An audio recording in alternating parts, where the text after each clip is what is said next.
안녕하세요. 여러분과 함께 특정 주제를 깊이 파고드는 시간입니다. 오늘 저희가 살펴볼 자료들은 일론 머스크 그리고 테슬라에 대한 이야기인데요. 혁신, AI 전략, 또 그 밑바탕에 깔린 어떤 독특한 사고방식까지 정말 흥미로운 내용들이 많습니다. 아시겠지만 머스크라는 인물 자체가 워낙 좀 논쟁적이기도 하고 또 접근 방식도 남다르다는 점이 자료 곳곳에서 드러나더라고요. 그래서 오늘 탐구의 목표 한번 명확하게 설정해 보죠. 이 자료들이 말하는 머스크의 핵심 철학, 그 제1원칙 사고라는 게 도대체 뭘까? 그리고 이게 테슬라의 AI 전략, 특히 경쟁사들과 비교했을 때 어떻게 구체화되는지 이걸 좀 집중적으로 파헤쳐 보겠습니다. 그리고 또 흥미로운 게 자료에 보니까 머스크에 대한 상반된 시각들, 예를 들어 성별에 따라 평가가 갈리는 지점, 이런 부분도 있더라고요. 이것도 한번 같이 짚어보죠. 네, 안녕하세요. 오늘 말씀하신 대로 단순히 무엇을 했는지 결과만 보는 걸 넘어서요. 머스크와 테슬라가 왜 그런 전략적 선택, 또 기술적 선택을 했는지 그 이유에 좀 더 초점을 맞춰보면 좋을 것 같습니다. 특히 인공지능, 그리고 데이터를 중심으로 한 그들의 접근 방식, 이게 왜 그렇게 중요하게 여겨지는지, 또 이게 어떤 더 큰 그림의 일부인지 이걸 이해하는 게 중요할 것 같아요. 그리고 자료에서도 지적하듯이 사람들이 중요하게 생각하는 가치관에 따라서 같은 사실을 보고도 머스크라는 인물에 대해 상당히 다른 평가를 내린다는 점. 이 부분도 오늘 이야기에서 빼놓을 수 없는 포인트가 될 것 같습니다. 네, 바로 그 지점이 정말 흥미롭습니다. 실제로 자료들을 보면 머스크에 대한 남녀 간의 인식 차이, 이게 꽤 재미있게 묘사되어 있어요. 물론 이걸 일반화할 수는 없겠지만요. 주변 이야기나 자료에서 제시된 관찰을 보면 남성들은 종종 스페이스X 발사 성공이라든지 테슬라의 시장 파괴력 같은 결과물에 좀 더 주목하는 경향이 있다는 거죠. 그래서 그를 혁신적인 리더로 평가하는 쪽으로 기운다는 겁니다. 그렇죠. 성과 중심적으로 보는 시각이 있죠. 네. 반면에 여성들은 그의 극단적인 워커홀릭 성향이나 가정생활에서의 희생 같은 그런 측면을 보면서 관계의 안정성이나 균형, 이런 가치 측면에서 좀 더 비판적인 시각을 갖는 경우가 있다. 이런 분석이 있더라고요. 가치관의 차이가 평가에 영향을 미치는군요. 맞아요. 중요한 건 이게 누가 옳다, 그르다 이런 문제가 아니라는 거죠. 자료가 강조하는 것처럼 서로 다른 가치관이 평가의 잣대가 된다는 점입니다. 그럼 이런 상반된 평가 속에서도 그의 성공 신화를 이끈 핵심 동력은 대체 뭐였을까요? 많은 자료들이 공통적으로 지목하는 게 바로 제1원식 사고, First Principles Thinking 이거죠. 네, 맞습니다. 그 제1원칙 사고라는 개념 자체가 아주 새로운 건 아니지만 머스크는 이걸 비즈니스와 기술 혁신에 정말 극단적이라고 할 만큼 적용하는 인물이에요. 단순히 기존의 것을 개선하는 수준이 아니라 문제의 본질을 파악하기 위해서 기존의 가정들, 통념들, 심지어는 그 업계의 표준 같은 것까지 완전히 해체해버리는 그런 접근법입니다. 해체한다고요? 네, 마치 어린아이가 왜 그런데 하고 계속 묻는 것처럼요. 문제의 가장 근본적인 구성 요소, 그러니까 더 이상 분해할 수 없는 어떤 진실이나 물리법칙 수준까지 파고드는 거죠. 그 스페이스X 사례가 정말 딱 들어맞는 것 같아요. 로켓 발사 비용이 왜 그렇게 비쌀까? 기존 업체들은 그냥 당연하게 받아들였잖아요. 근데 머스크는 로켓 만드는 데 들어가는 금속 재료들, 알루미늄, 티타늄, 구리 이런 것들 시장 가격이 얼마지? 연료비는? 만드는 인건비는? 이렇게 근본적인 비용 요소들을 하나하나 다 따져봤다고 하죠. 네, 그 과정을 보면 정말 집요하죠. 그랬더니 실제 재료비 총합이 기존 로켓 완제품 가격의 정말 아주 작은 일부에 불과하다는 걸 발견한 거죠. 그렇죠. 나머지는 다 비효율적인 생산 방식이라거나 복잡한 공급망, 기존 업체의 이익 같은 것들이었던 거죠. 그래서 우리가 직접 만들면 훨씬 싸게 할 수 있겠다. 이런 결론에 도달했고 실제로 재사용 가능한 로켓 같은 걸 통해서 발사 비용을 기존의 100분의 1 수준까지 낮추는 데 성공했잖아요. 정말 문제를 뿌리부터 뒤집어 본 결과죠. 네, 맞습니다. 그러면 이 강력한 사고방식이 테슬라, 특히 자율주행 기술에는 어떻게 적용됐을까요? 이건 단순히 비용 절감 차원을 넘어서는 이야기일 것 같은데요. 정확합니다. 테슬라 자율주행의 경우 제1원칙 사고는 기술적인 방향성 그 자체를 결정하는데 아주 핵심적인 역할을 했어요. 2010년대 중반쯤에요. 대부분의 자동차 회사나 구글 웨이모 같은 기술 기업들은 자율주행을 하려면 당연히 고정밀 시도, 즉 HD 맵하고 라이다 센서가 필수적이라고 생각했습니다.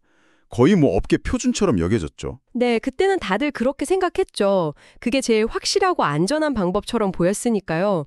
이미 검증된 기술들이기도 했고. 그렇죠. 그런데 머스크는 여기서 제일 원칙 질문을 던진 겁니다. 수십억 명의 인간은 도대체 어떻게 이 복잡한 도로 환경에서 운전하는가 하고요. 생각해보면 인간한테는 미리 입력된 고정밀 지도나 레이저 센서가 없잖아요. 아, 그렇죠. 그냥 눈으로 보고 뇌로 판단해서 하죠. 네.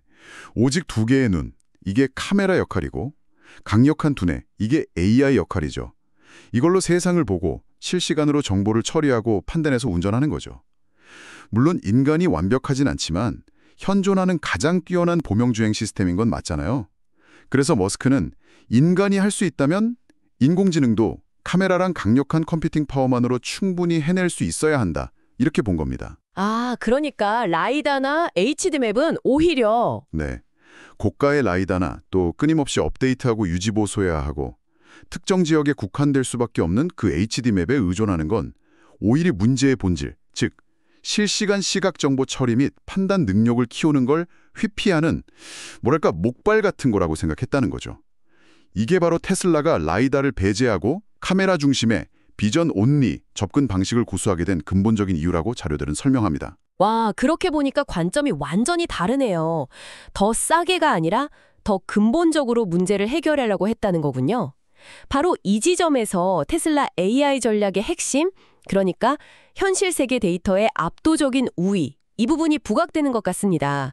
지금 전 세계 도로 위를 달리는 테슬라 차량이 500만 대가 넘는다고 하죠. 네, 500만 대. 정말 엄청난 숫자입니다. 이 차들이 그냥 굴러다니는 게 아니라 매 순간 실제 도로 환경 데이터를 수집해서 테슬라 서버로 보내고 있다는 거잖아요. 중요한 건 데이터의 양뿐만이 아니라 질이에요. 질이요? 네. 통제된 환경이나 시뮬레이션 데이터가 아니라 정말 현실 그대로의 데이터. 햇빛이 엄청 강렬한 날, 폭우가 막 쏟아지는 밤, 갑자기 동물이 튀어나오는 시골길, 예기치 않은 공사 구간, 온갖 종류의 이상한 운전자들, 이런 예측 불가능하고 지저분한 소위 롱테일 또는 엣지 케이스라고 부르는 실제 세계의 데이터가 끊임없이 쌓인다는 겁니다. 이런 데이터야말로 인공지능이 실험실에서는 절대 배울 수 없는 실제 도로 상황에서의 어떤 강인함, 러버스트니스를 학습하는 데 결정적인 역할을 하는 거죠. 아, 경쟁사인 웨이모랑 비교해보면 그 차이가 더 명확해지겠네요. 웨이모는 특정 도시, 예를 들어 피닉스나 샌프란시스코 일부 지역에서는 정말 인간 운전자 수준, 혹은 그 이상의 안전성을 보여주잖아요.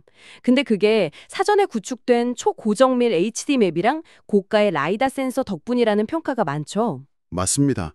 웨이모의 접근 방식은 지도 안에서는 왕일 수 있지만 지도를 벗어나거나 혹은 지도에 등록된 지형 지물이 조금이라도 바뀌면 성능이 갑자기 떨어질 수 있다는 그런 태생적인 한계를 가져요. 예를 들어 갑자기 도로 공사를 해서 차선이 바뀌었다거나 지도에 없던 장애물이 나타나면 혼란에 빠질 수 있는 거죠. 확장성 문제도 있겠네요. 그렇죠. 이 HD맵 데이터는 용량이 워낙 커서 차량에 다 저장하기 어렵고 실시간으로 서버에서 스트리밍 받아야 하는 경우도 많아요.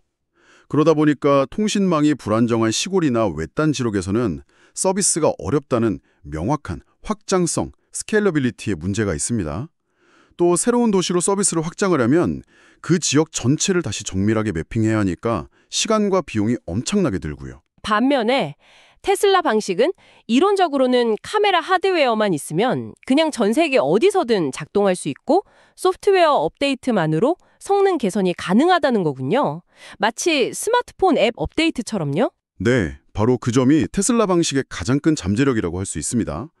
물론 비전 온리 방식도 짙은 안개나 폭설, 아주 극심한 역광 같은 특정 조건에서는 어려움을 겪을 수 있다는 그런 기술적 과제는 여전히 남아있어요.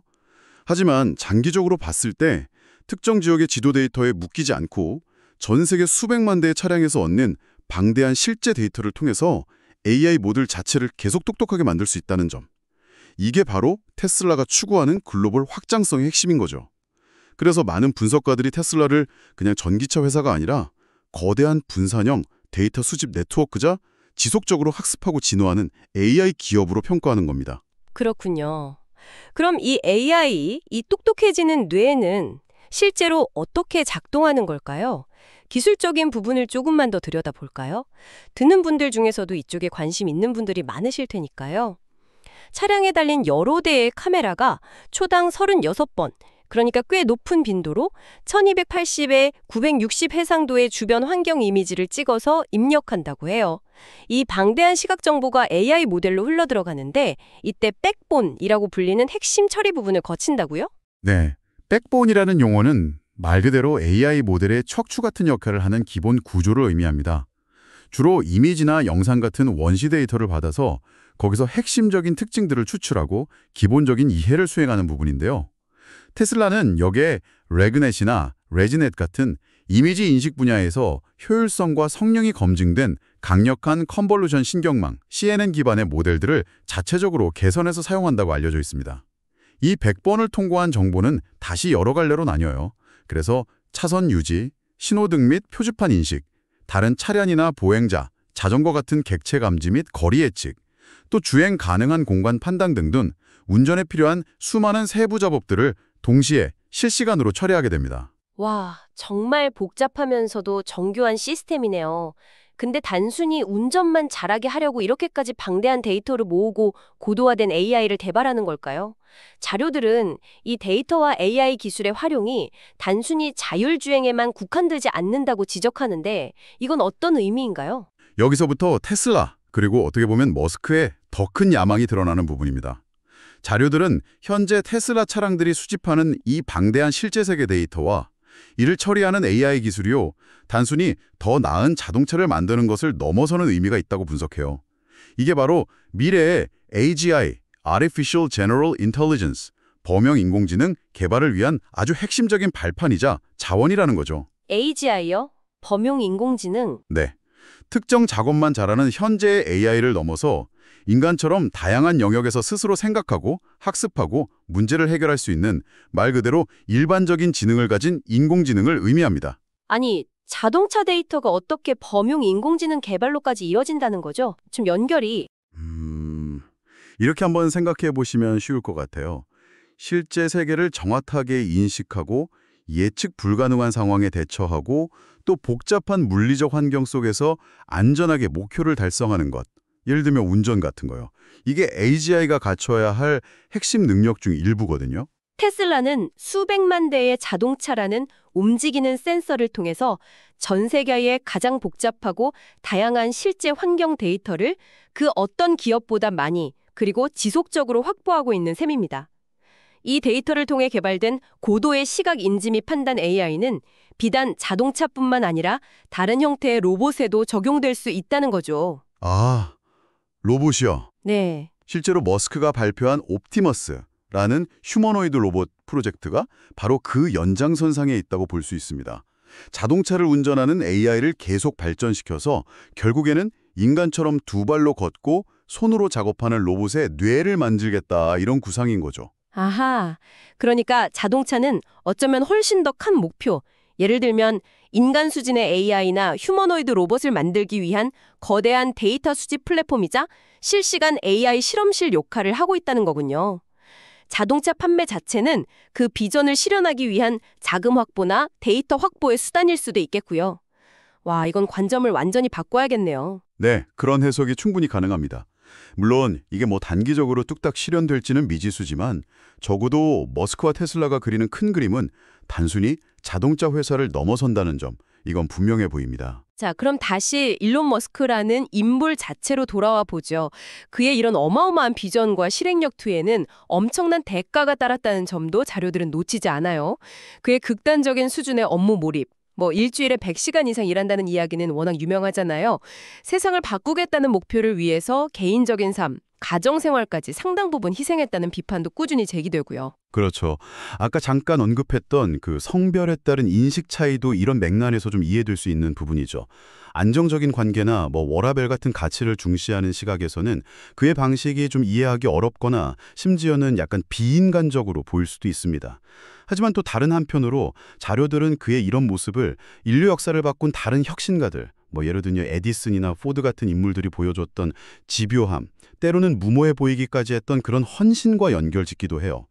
편안함이나 안정을 추구하기보다는 거대한 목표를 위해서 기꺼이 엄청난 위험을 감수하고 모든 걸 쏟아붓는 그런 유형의 인물이라는 거죠. 자료에 인용된 머스크의 말이 이런 그의 생각을 잘 보여주는 것 같아요.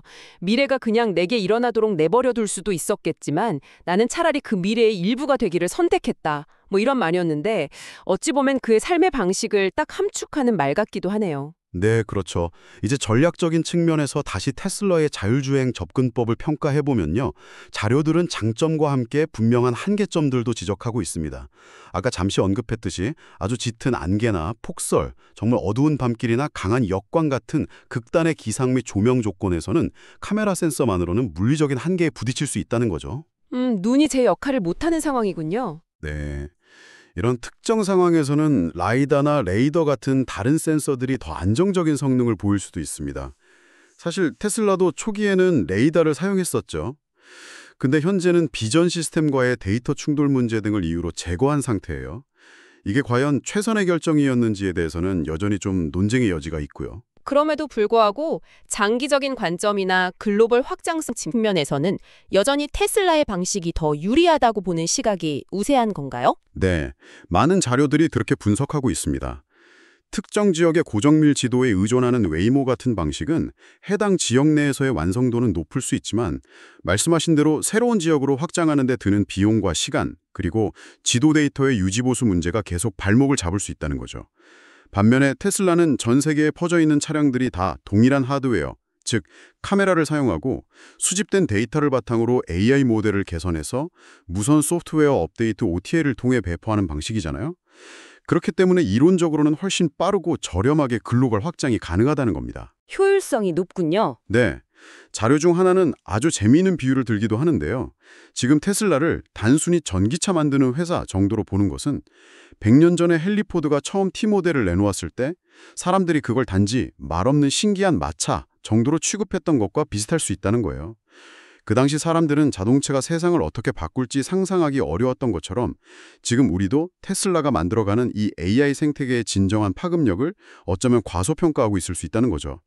핵심은 자동차라는 하드웨어가 아니라 그 안에서 끊임없이 학습하고 진화하는 AI, 그리고 그것을 가능하게 하는 그 방대한 현실 세계 데이터에 있다. 이런 관점입니다. 자, 오늘 정말 많은 이야기를 나눴네요. 머스크와 테슬라에 대한 자료들을 한번 깊이 파고들어 봤습니다. 그래서 이 모든 것을 종합하면 어떤 그림이 그려질까요? 핵심은 역시 머스크 특유의 그 제일 원칙 사고가 어떻게 테슬라의 독특한 AI 전략으로 이어졌는지, 즉 라이다나 HD 맵 대신에 카메라와 방대한 현실 데이터에 집중하는 방식으로 갔는지 이걸 이해하는 것이었죠. 마치 인간의 시각 시스템을 모방하려는 대담한 시도라고 볼 수도 있겠고요. 네, 아주 근본적인 접근이었죠. 그리고 이 모든 기술 개발이 단순히 더 나은 자동차를 만드는 것을 넘어서 AGI와 휴머노이드 로봇이라는 훨씬 더 거대한 장기적 목표를 향한 과정이라는 분석도 정말 흥미로웠습니다. 물론 머스크라는 인물에 대한 평가는 여전히 극명하게 갈립니다. 그를 둘러싼 논란도 많고요. 하지만 자료들은 서로 다른 가치관에 따른 평가 속에서도 그를 기존의 틀을 깨고 새로운 길을 열어가는 역사적인 궤도 위에 선 혁신가로 조명하고 있다는 점, 이걸 다시 한번 확인하게 되네요. 네, 오늘 살펴본 자료들은 테슬라 차량을 단순한 이동 수단을 넘어서 미래 AI 시대를 위한 데이터를 끊임없이 수집하고 학습하는 바퀴 달린 센서 네트워크로 묘사하고 있습니다. 이 관점을 바탕으로 마지막으로 여러분께 이런 질문을 던지면서 마무리하고 싶습니다. 앞으로 길에서 테슬라 차량을 마주칠 때 당신은 그저 또 하나의 잘 디자인된 전기 자동차를 보고 있다고 생각하시겠습니까? 아니면 이 자료들이 제시하는 것처럼 우리가 살아가는 이 복잡하고 예측 불가능한 현실 세계 그 자체로부터 직접 배우면서 인공 일반지능, AGI와 휴머노이드 로봇의 미래를 실시간으로 만들어가고 있는 거대한 분산 학습 시스템의 한 단면을 목격하고 있다고 생각하시겠습니까? 기술이 더 이상 실험실이나 가상 환경에 갇혀 있는 것이 아니라 바로 우리의 일상 속 현실에서 직접 숨쉬고 배우고 진화한다는 것은 과연 우리 사회와 미래에 궁극적으로 어떤 의미를 던져주는 걸까요? 아마 오랫동안 곱씹어볼 만한 질문일 겁니다.